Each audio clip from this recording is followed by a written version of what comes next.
Cameraman ready? Cameraman's ready. And the guest speaker, member of our club for many years. You notice his Marine jacket. He's big into Marines. I'm not sure the Marines were at Work Drift. All right, but anyway, you can give me your attention, and we're going to video it. And hopefully, when he's feeling better and his wife's feeling better, and the department's up to full strength, we'll get it out on YouTube. Whose phone back here? Okay.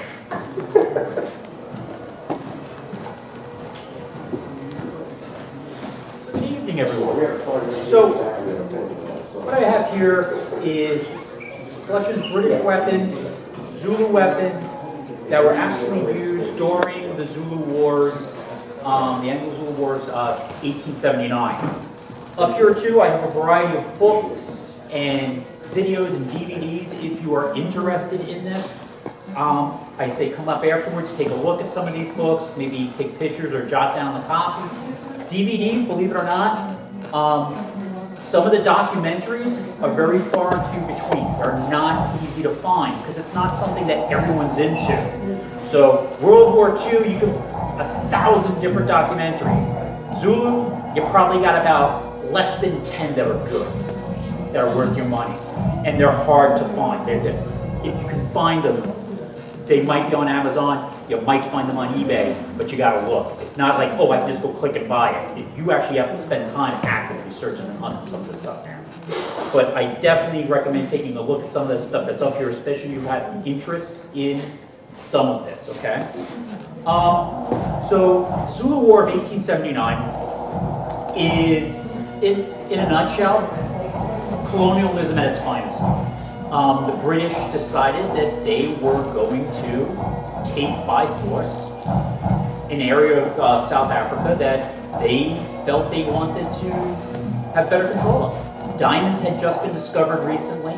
British had major interest to be there. The Dutch had been there. The Portuguese were still running around.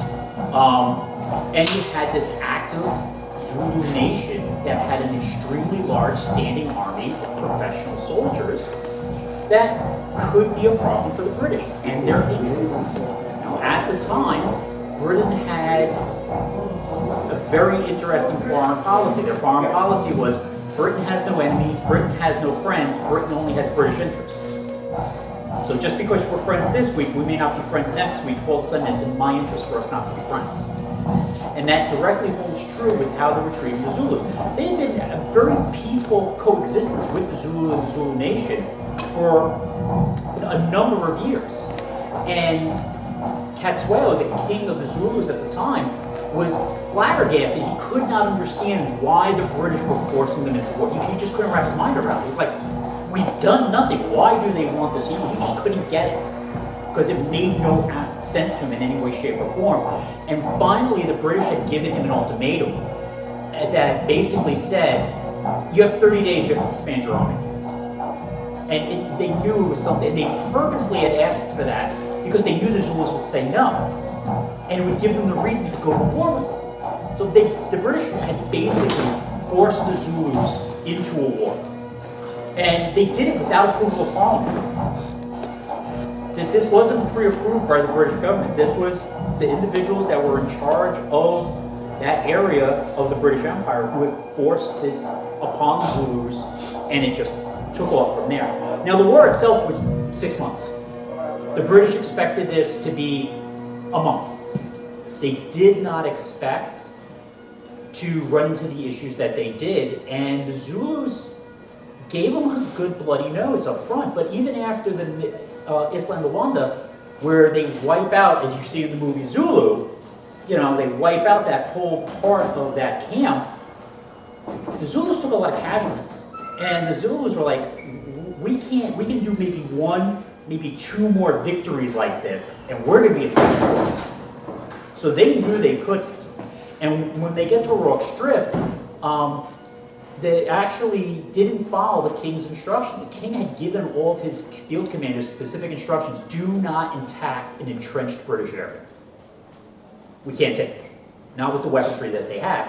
And they still tried. And that also goes hand in hand to some of the casualties that the Zulus take there, because they were attacking an entrenched area against an established rifle line. When the British were caught out in the open, they got massacred.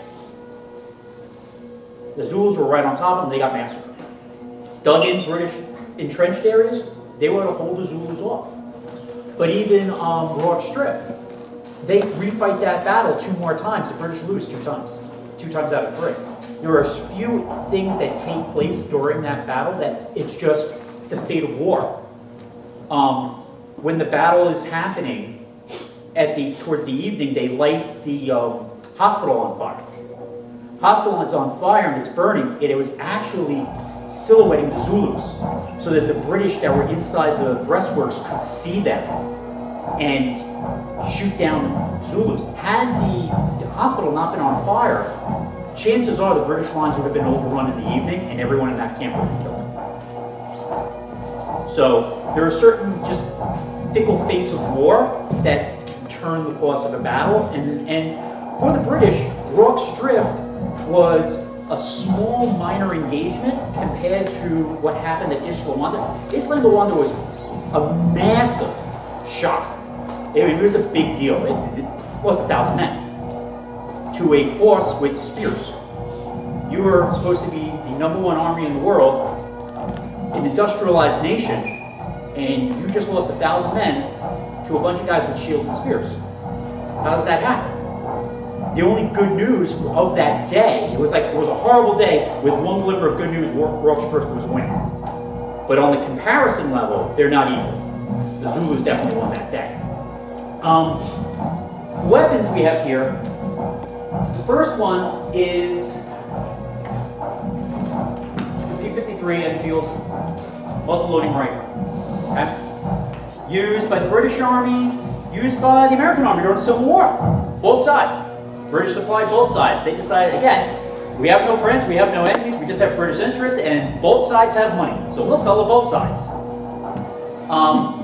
It's an excellent rifle, but the British, even before the end of the Civil War, realized this was outdated. They needed to come up with a rear-loading version of this. So they were looking at the Snyder, okay? This was just really a stopgap. If you look at the 2 silhouettes, they're the same. The stocks are the same, the hardware is the same, the triggers are the same. There's a lot of similarity between these 2 weapons, especially on the first edition, okay? It wasn't necessarily the American Army and the Civil War and the breech-loading weapons that the Americans had developed. European nations were already working on breech-loading weapons. The Civil War just drove it home that, yeah, in practice it really isn't. We need breech weapons. Because when you look at some of the battlefield results, especially from the American Civil War on breech-loading weaponry, you can see the difference, how quickly troops are reloading, what they're doing to the opposing forces, etc. The British, when they finally did use the rifle, I want to say, I believe it was in Egypt, I could be wrong there, the Snyders, it proved its worth. The troops were able to reload faster, it would, especially against a larger force that was coming at them at speed, and it stopped them butt cold. And it just said, okay, yeah, this is definitely the way forward. But even while this weapon was being used by the British Army, the Martini Henry was already in development. This was the weapon that was this was the weapon they had, this was the stopgap, this was the weapon they were always going to. It was just the timing that it took to get to this, get it through testing, and then get it rolled out to the Army. Now, the other interesting thing with the British Army, you had the Indian Mutiny in the mid-1800s, and the British wanted a couple of things from the Indian Mutiny. One was, don't necessarily give your colonies the same weapons you have. And out of the Indian Mutiny, they came up with the 1 generation behind theory. Any colony, their troops will get the previous generation of weapons, so that they do not have the same level of weaponry we have. They are 1 step behind us. So when the British were walking around with Snyders, they still had muzzle loaders. When the British rolled out the Enfields, they got Snyders. When the British move on past the Enfields, they get the Martinis. And that kept all the way through the Empire, until India and some of the other colonies were broken away. And it was, again, to prevent some of the issues that they run into when they were in the Indian Mutiny, and it's also to protect their soldiers. But with that, you also had the British Army selling off old stock, okay? And there were arms dealers and there were arms runners all over the Mediterranean, Africa, Asia, and everywhere else. So African tribes could get their hands on weapons, not just battlefield pickups. Most had, if they had a rifle, they got them from Portuguese and Dutch traders, and they were muzzle loaders. And the thing was, they gave the Zulus or the other African tribes, yeah, well, okay, we'll trade you some rifles and this, that. They didn't teach them how to use them. They didn't teach them how to clean them. They just gave them a rifle. Here's some gunpowder. Knock yourself out. Here's some bullets. The Zulus at Rorke's Drift didn't, in the movie, they show, they got martinis, they picked them up in the battle. The group of Zulus that were at Rorke's Drift were a reserve force. They never got into the fighting at Isandlwana. The rifles they had were muzzle loaders, maybe one or two Schneiders, but that was it. They were not there was nothing that was battlefield picked up from the British that was used against the British at Rorke's Drift.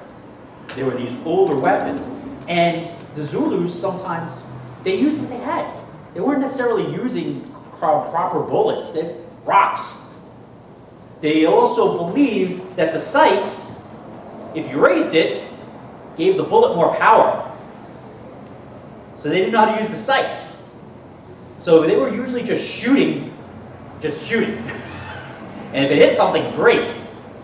But they really they weren't properly trained on them. And a lot of times, even in other battles during the Zulu War, if the Zulus had rifles, they would come up, they would do one volley, and then drop the rifles, and then advance. And they would close with the British soldiers, because the one thing the Zulus were very good at the time of the Zulu War, they were probably one of the best hand-to-hand combat armies in the world. There was a lot of them, and all of these guys, from the time they were in their teens, were trained how to be a soldier, okay? They were brought up, as soon as they hit puberty, they were assigned to an older boy who led these 10 or 12 young Zulu children. And eventually, when they became older, that older boy would become their what we refer to as a sergeant or an officer, and they kept together, and it was almost like a little family. And so, from when they were little, they were trained and they were motivated. They were very, very honor-driven. So the idea of going up against British rifles didn't faze them at all. It was expected. The king had told you to do this, and the last thing you wanted to do was chicken out. You are not going to chicken out of a fight, because then you'd be labeled all sorts of bad things. They would call you bad. You might even get drummed out of the village. So with the Zulus, the idea of going up against the rifles didn't really faze them, and then that's why they sustained that level of casualty. They didn't necessarily break. They just kind of, even at the end, where they're like, okay, this isn't working. Let's just slowly fade away. So anyway, with the British weapons, and I was talking about the Snyder, up here, W round. This is the round that was in the Snyder. Okay, very simple. For the Martini, it was up a little bit more, and it's tapered so it can fit into the barrel. Okay, a little size difference in the bullets itself. This was more of being very similar to the original, what was used for the muzzle-loading musket.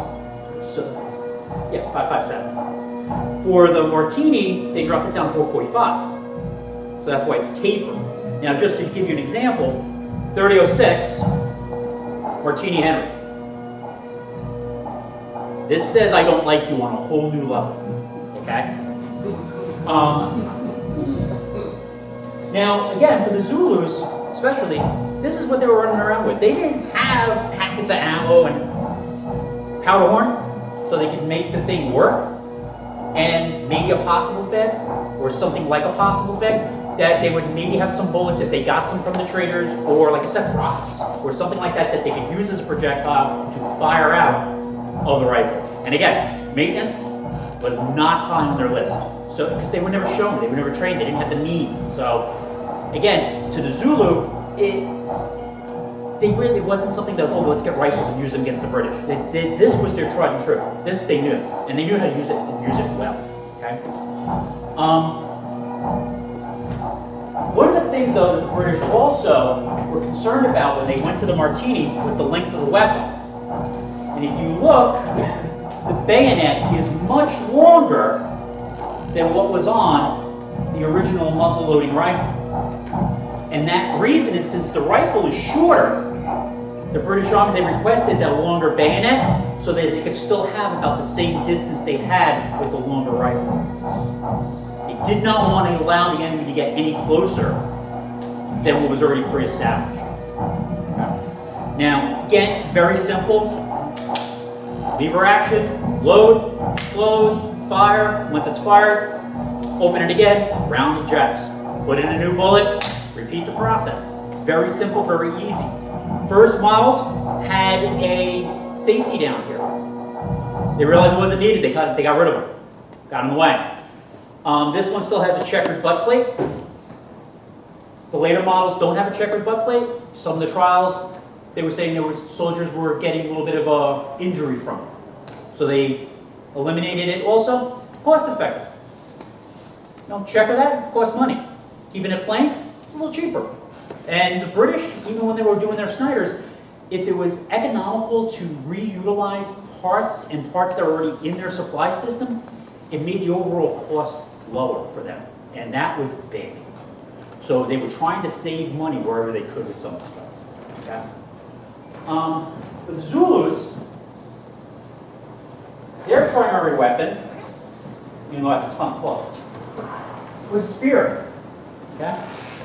Now, primarily they had two versions of their spear. You had your throwing spear. Okay? Now the throwing spear, bring the assegai out too. So throwing spear is really a weapon of necessity. You use this for hunting. And the Zulu, their economy was based on cattle. Okay? They were big cattle herders. As you can see, the shields are made from cattle. But the big thing was cattle. They didn't necessarily eat the cattle. That happened if they killed a cow or killed a steer for meat. It wasn't something they did normally. Because again, that was their monetary system. That was their wealth. Okay? But they had to defend their cattle against predators. So they needed these spears. And they learned how to use them. Again, job of the young boys was to herd the cattle. So you're herding the cattle from the time you're 8 or 9, you have a spear in your hands from when you're 8 or 9. And you have to fend off animals that are trying to eat your cattle. You learn how to use this pretty effectively and pretty quickly, and it's not that hard. And they're actually pretty well made and pretty well balanced.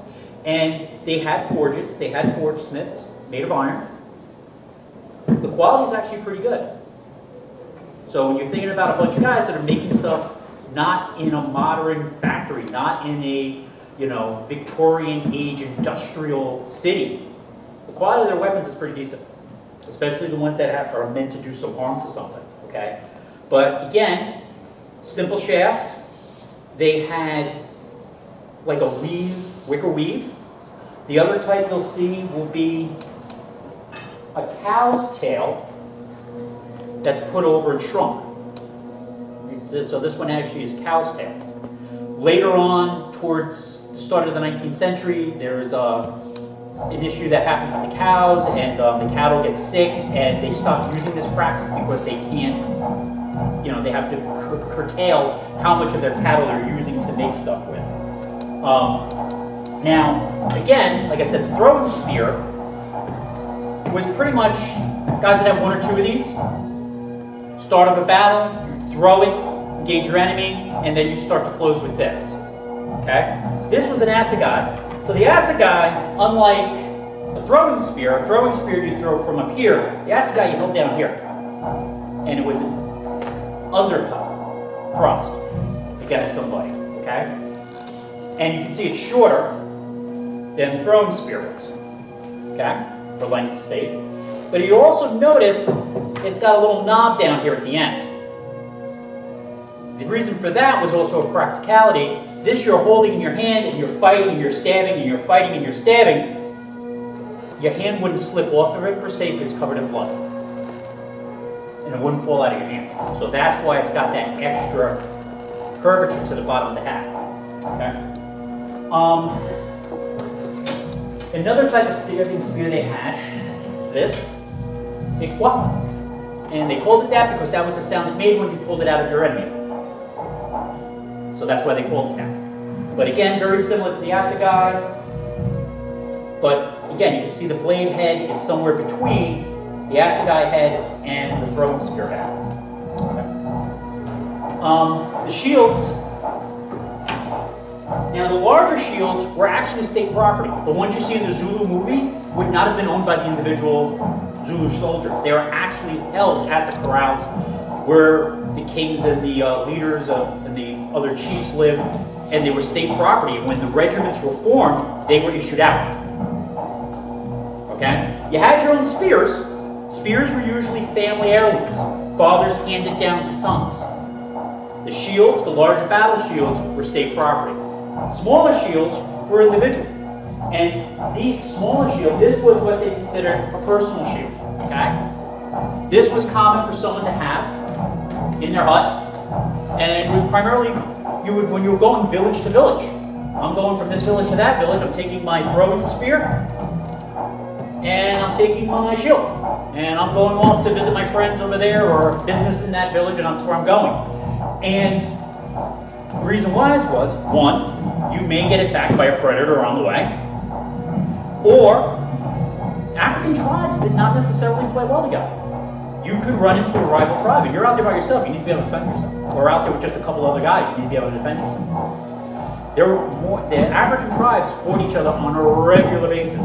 That is how the Zulus refined their skills, refined their battle tactics, became a larger, more robust army, was all their interfighting between all the other African tribes around them, the Swazi and all the others. So, but again, made of cowhide, and that's what you hear in the movie when they're banging on their shields. How do they stiffen the hide? Again, just basic, just basic tie, yeah, probably, and just weaving it together, but it's all made from the cow, wood sticks, and usually at the top, there'd be some type of decorative, either monkey tail or something like that across the tops of them, okay? Larger shields, now these two will also still use, not necessarily like the big one, but also battle shields, okay? Again, it gives you a little bit more protection.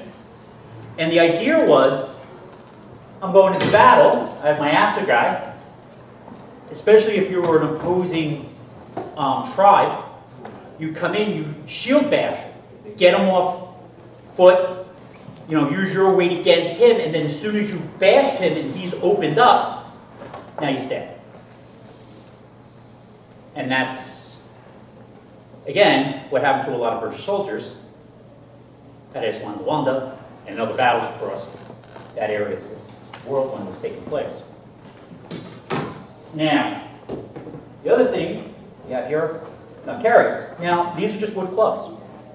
Again, some guys had clubs, some guys had throwing spears, and what you would do is you would have it in this hand behind your shield. So if I got close, I could switch and go to this if I needed to. Okay? There were different types. Some were bigger, some were smaller. Smaller one, just as, clock somebody in the head with this, they're going to feel it. But also easier to carry, not as big and cumbersome as some of the larger ones. This one is a throwing one. Now, when you think that somebody made this, if it's going to work, in a mud hut somewhere, with nothing more than a tool like this, it's not too bad balanced. Up until the 60s, South African police used to have something like this. This was their form of a billy club, and If someone was running from you, you'd throw it and hit them square in the back with it and knock the wind out of them. And then they would take their suspect into custody. It works. So, but again, something else that could have been utilized against the British, especially when the troops were starting, like I said, at Isandlwana, guys are running away. All of a sudden, this nails you in the back. Zulu taser. Basically, yes. This nails you in the back, you are face down, and the next thing you know, you have this in your back. Okay? Now, the other thing, some guys had axes. This wasn't that prevalent. These were more ceremonial, or more of a veteran, senior individual might have this. But again, iron, wood shaft. This one has a wire shaft. If you see, there's a little wire wrap there. This is later construction, probably somewhere around start of the 1900s when this would have been made. Because where they got the wire was, they used to cut down British telegraph lines. And that's where they stole the wire from British telegraph lines. This is a sword. Again, not necessarily something they would have used in combat, probably more for if they had to kill cattle. Ceremonial, but again, made with the same principles they used to make their other weapons. And this, again, is used because when they kill the cows, that's how they make their shields. This is what they would use to carve their wood, carve their knob carries. Could also be used in a last ditch if you had to. Now, the other thing I have over here is what's generally referred to as an executioner's knob carry. Not practical for a combat situation, maybe brought along by somebody behind the lines, following up, senior individual, but the idea of this is a coup de grace weapon. You're walking around finishing off the wounded.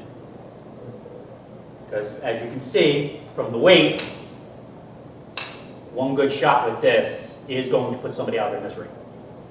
Okay.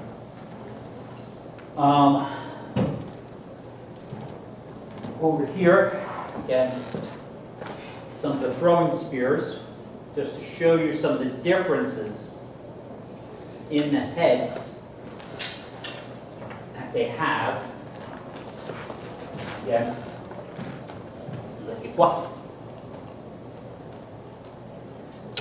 but you can see there is slight variance there. So it wasn't like they had this was the approved stamp, you know, you're making a throwing spear.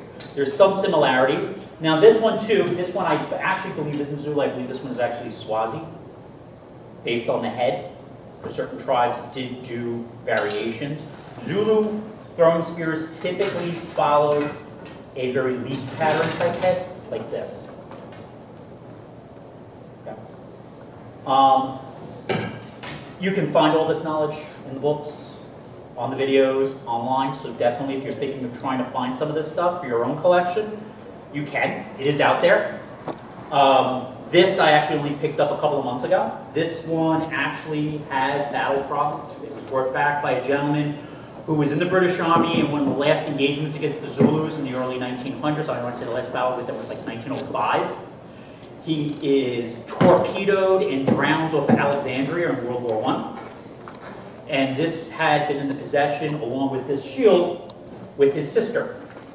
And I picked it up out of an auction house in England when the family finally put it up for sale.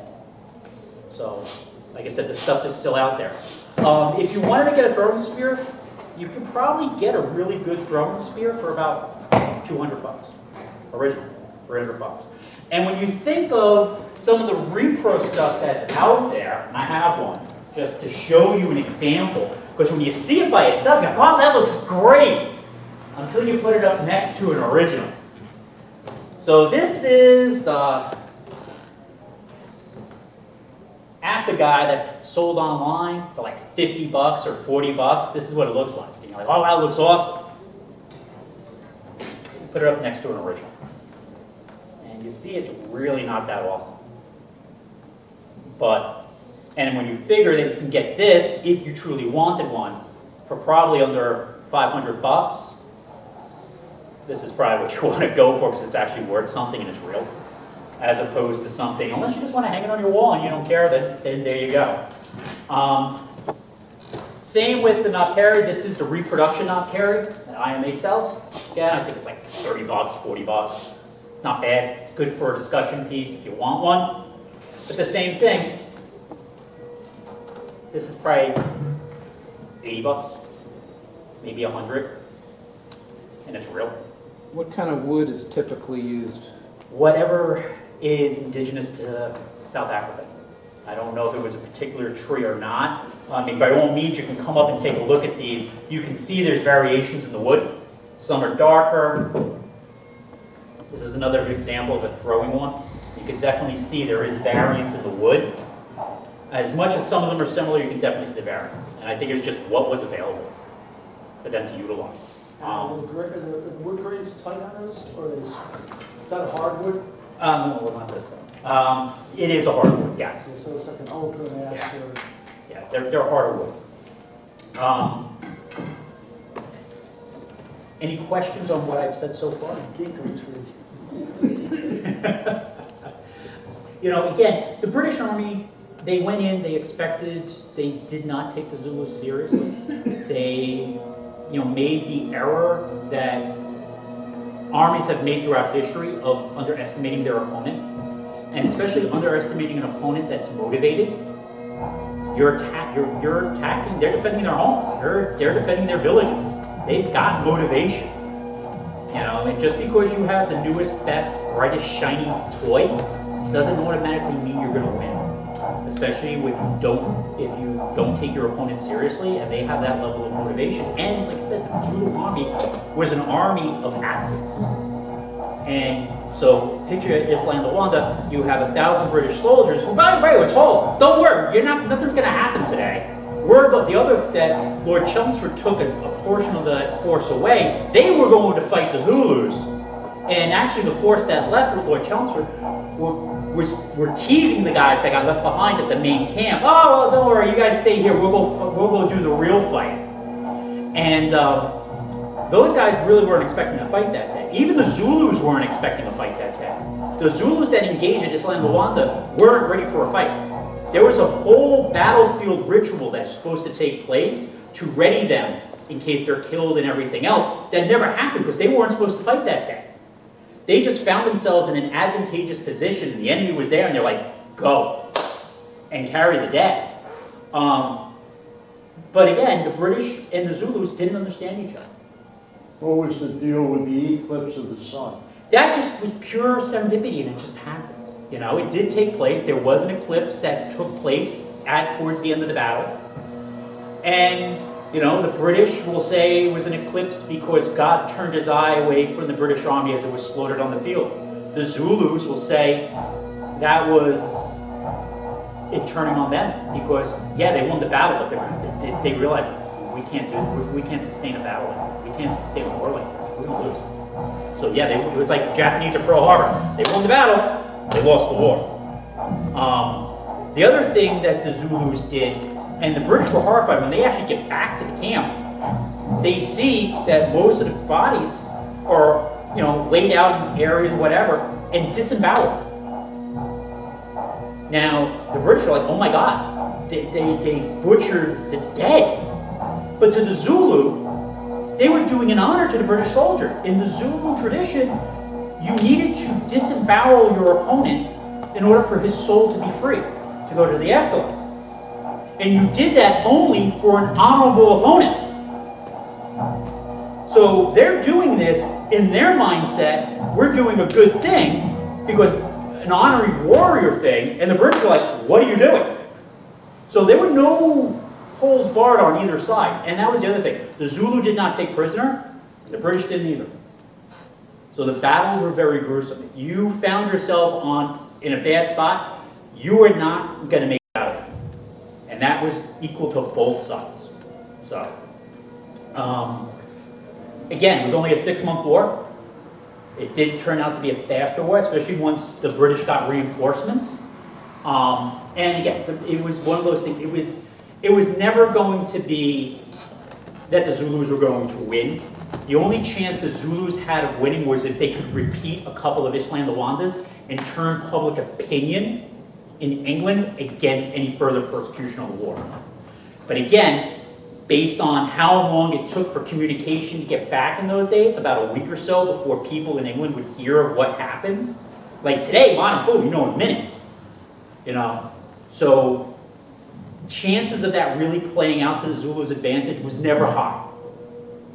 So it wasn't shocking when the war ended the way it did. And that war was only one. There was another war after that, and then there were even more engagements up into the 1900s.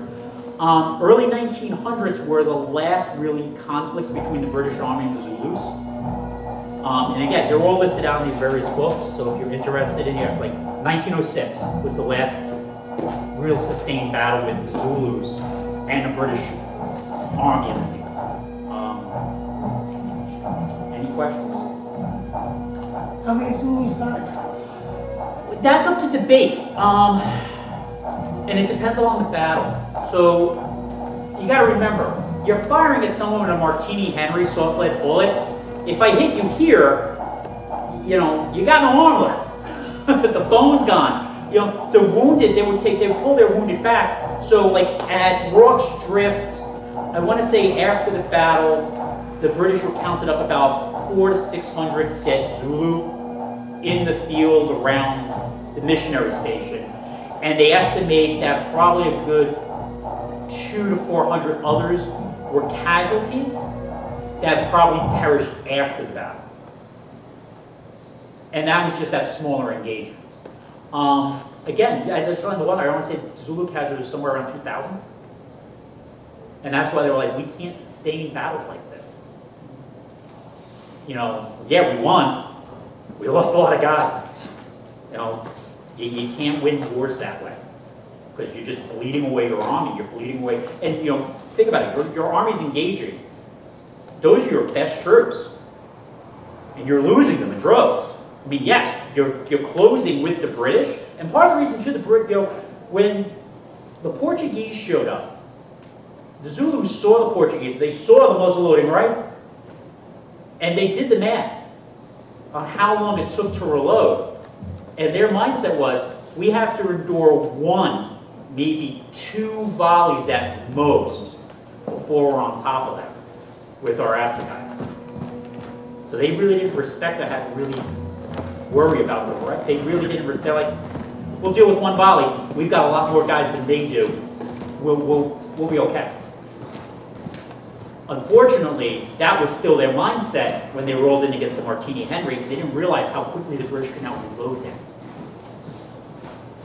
They were still thinking about the original emblem rifles that they had, how long it takes to reload. That was what was in their mindset. So that was also a little bit of a culture shock to the Zulus when they really did run into the Martini Henry. And, you know, a British soldier with a bayonet fixed, you know, you see it in the movies. You know, you can spar with a Zulu soldier in a spear, and I've got a longer reach. If I'm having an assegai, I got to get it close. So I'm trying to bash you away with you. So a lot of times what you would see the Zulus would be like, it wouldn't be one-on-one, it'd be like 3 Zulus against 1 British soldier. Because the idea was we can get one guy to get his rifle away. Now he's all open on this side, and the other guys are coming in and stabbing him. It was like a pack mentality to bring down a British soldier.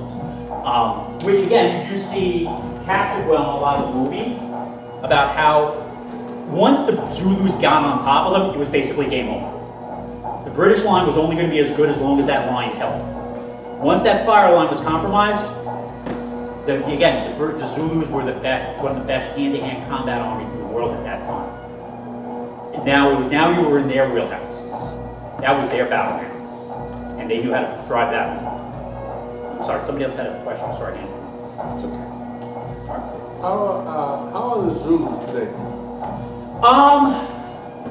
Actually, there is I saw it recently, and I apologize for not having it in front of mine, but they still do things with the British Army. There is a standing force that is, again, when you look at it, almost reminds you of a British colonial force. Police force. The police force, yeah. But they still have a much smaller standing army. But again, built on professional modern terms. And every now and then they do PR things with British army regiments, and a lot of times they'll bring back down, you know, regiments that were fought during the Zulu Wars. So like, you know, the two former enemies can now show that they're friends and everything else. And you can find that stuff online.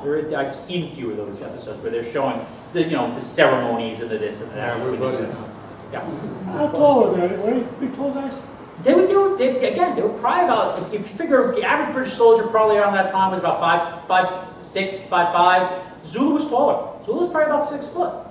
Watusi's are tall. Oh, so, okay, yeah. Thinking of the So, Watusis. but still, they were still probably taller. They were probably to some point in better physical condition. They could live off the land. Like the Zulu army that engages at Rorke's Drift and even at Isandlwana, they walked everywhere. They ran everywhere. These guys could run, you know, as a group, 5-6 miles without breaking a sweat. I mean, these guys were like, picture your prime college physical athlete. That's what these guys were. They were an army of athletes. They were lean, they were mean, they were in incredible physical condition, they could live off the land, they could move quickly through the terrain, they knew the terrain, and they used all those things to their advantage. You know, British soldier, you know, we get, not saying he wasn't a good soldier. When you came to the physical condition, Zulu probably had the edge on. I would give to the Zulus physical condition. You know, wasn't in 1800s the physical conditioning level wasn't like we have in the military today. You know, marksmanship, rifles, yes, that modern weaponry definitely goes to the British. You know, manpower up front. You know, I got 500 British soldiers. They got 3,000 Zulus. You're going to win that fight as long as you can keep firing your rifles and you don't run out of bullets. The minute you run out of bullets, you better hope there's not a lot more of them than you. Because guess what? Now the odds are now in their favor. Almost like a Chinese reconnaissance in force during the Korean War, you know? We're just going to throw men at them until they run out of bullets. It works. So. I remember a couple of centuries ago, they didn't care how many people they lost as long as they got you. Yeah. You know what I mean? They didn't care how many people they lost as long as they got you. And you had the bullets or not, they didn't care. Just, they wanted. And not to say that the Zulus didn't care about their casualties that they were taking. They definitely did, because they realized that immediately after the first battle. It's like, okay, we were taking way too many casualties. But they also, like I said earlier, had this sense of honor and had this sense of pride. And they were like, you know, they wanted to get into the fight. Like the troops that end up fighting at Rorke's Drift, they felt they got gypped because they were the reserve force. They were pissed off because they didn't get to fight the British that day. So they're moving up. And all of a sudden they said, that's why that battle, like, there's British there. Let's get them. Even though the king had said, don't attack an entrenched area. British are there. They got their little biscuit boxes built up. They got their little perimeter set. The king, they'd been like, no, we can't fight them. They didn't care. They wanted to get to the British. They wanted to show that they were men. This was their chance to prove themselves as warriors and men. We're going in. And they got close. They came close to carrying the day. A couple of factors didn't work out. One was the Martini Henry. One was how well the British had prepared their position. And then again, you had a couple of those outside factors that just by the whimsy of war played out in the British's in their favor that day. You know, again, it could have went either way. It was not a foregone conclusion that the British were going to win that battle. I think more people are kind of surprised they won that battle, even some of the British. So, anyone else? Yeah. One of the main things that you mentioned was ammunition supply. Yeah. I just wanted to know the pickets were out 300 to 400 yards. Each man had 40 rounds in his pouch and 20 rounds in the expense pouch, 60 rounds of ammunition. You could easily fire a Martini Henry at 12 rounds a minute. 60 rounds is 5 minutes and you're out. And at 300-yard run back, they were bringing out ammo, but not fast enough. Right. Ammunition supply has, and the British knew that from the battle of 1868 in Abyssinia. when they had Schneider. Yep. Each man had 90 rounds, and in 30 minutes, they were almost out of ammunition. So ammunition supply was well known, but the British were very frugal with ammunition, Yes. shall we say. They issued it to you when you needed it. But when you needed it, they didn't issue it fast enough. But at your strength, you're entrenched, you got ammo right there, you just keep firing. Correct. But the interesting thing with the Martini Henry is it heats up very, very fast. There's a 12-inch force that forces the bullet up in the barrel, and they get much hotter than the trapdoor Springfields in consistent firing. In fact, they used to get so hot, eventually the British had a... Leather cover. They had a leather cover that covered the breech. Right up here, because you were burning your hand. In front of the breech, so you could hold on to the rifle, and it was you can see a picture of it in the British regulations. Because again, when you're firing this, you got your hand up. If you touch that barrel, you were burning your fingers. Yeah, so they made this leather cover to go around it. Yep. Usually fit right over the sight area here, and it was a nice little leather cut. I actually have one about the break. Was it like say, how many rounds can they fire a minute? Did they have something like that? What John said, about 12. It's about 12 rounds. 12 rounds a Easily minute? 12 Easy. rounds. You can go Easy. faster if you want to, yeah. Do they know how close they came to running out? Did they still have tons of ammo when the battle was over? Well, yeah, there was ammo reserve, and part of the problem with the British was, again, they were doing it by the book. If you were, I'm just going to make it up, first company, and you showed up at the second company ammo area, well, no, that's ammo's for second company. You got to go over there to first company's ammo wagon and get it from first company, because that's your ammo, this is our ammo. You got a battle happening. It's everyone's ammo. Hand out ammo. But the British were doing it by the book. And also, too, the British wooden ammo boxes were not easy to get into. Okay? You had to get them open, break them open, pull out the thing, then there was a metal tin that had to be opened, and then you had little packets like this in there. And so it wasn't necessarily like, okay, here are bullets and go. They were a little bit of a chore to get into those ammo crates. And like they were actually like, you can see, so like air post battles, like some of the crates, like they were using bayonets to try to break the things open. The other thing, Al, too, was these were rolled brass cases. Yeah. They were very fragile. They were break at times. When I did work for INA, I cleaned 71 Martini Henrys that came out of the pound. And 2 of those had half a brass case in them still. I saved them. I got them out because I always tested the rifles to make sure they would chamber after I finished rebuilding them. Chamber, wait a minute.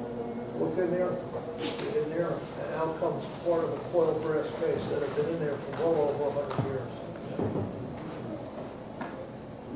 And that was the other thing too, you have an extremely hot weapon, you have fragile ammunition, you're in a combat condition, maybe somebody just grabbed a handful of rounds and shoved them, did they crimp it, did they crush it, did they somehow hurt that? And now it won't go in. And you're trying to reload your rifle because you've got 5 or 6 Zulus descending on you. That is not the time to have a weapon failure or an ammunition failure. So again, the closer the Zulus got, the more it became a Zulu battle. And then the other problem was, as the camp's being overrun, there's another force of Zulus that are coming up behind them that the British don't even realize. And as the British are even trying to fall back, this other force basically closes in on them from the rear. And then at that point, it's just game over. And it literally became a run for your life scenario for the British at Isandlwana. And it became every man for himself. And if you were in the camp and you didn't get out of the camp, you were as good as dead. It was just a matter of time before somebody got up behind you and put a spear in you from behind. There was one British soldier who made his way up into a cave and was firing from a cave. But again, he's one man up there until he ran out of ammo. And they found his body, I want to say like 8 or 9 months later. They found his remains up there, and they knew that was his Alamo. He had nowhere to go. And by that, he made the mistake of, instead of trying to get down to the river, he had gone back up towards the cave, And once he was up there, he was tracked with the cave and a gajillion Zulus in front of him. It was basically, all right, how long can I last? And even the guys that were running, that made it down to the river, the Zulus were just descending on them, left and right. They were running, the Zulus, again, they were incredible. There were accounts of Zulus being able to catch up to some of the guys on horses. What's that? They were able to catch up to some of the guys that were cavalry and get them off the horses. So, again, it became a 100% flight scenario. Anything else? You know, I noticed that those throwing clubs, they're very reminiscent of what the Northeastern American Indians Yeah. used to use. War class. Basically, I mean, a good idea is a good idea. You know? And it is very interesting when you think about various cultures around the world that had no interaction, no connection to one another, and you just see base similarity in all the weapons that, you know. If I'm not mistaken, I think after Custer's last stand, I think the Indian women went around with war clubs and smashed in the heads of all the troopers that You were look laying at down and still alive. You look at the American tomahawk, the Indian. Yeah. He was to stick with a rock and then let it on, Yeah. of course. And again, like the Zulu, again, one or two guys would be walking around with these things finishing folks off. But again, it wasn't even necessarily, you know, the British. They used this against opposing tribes and anybody else. This was, again, you know, or even like one of your own guys. You got somebody, you know he's not going to make it. You're going to put the guy out of his misery, you know?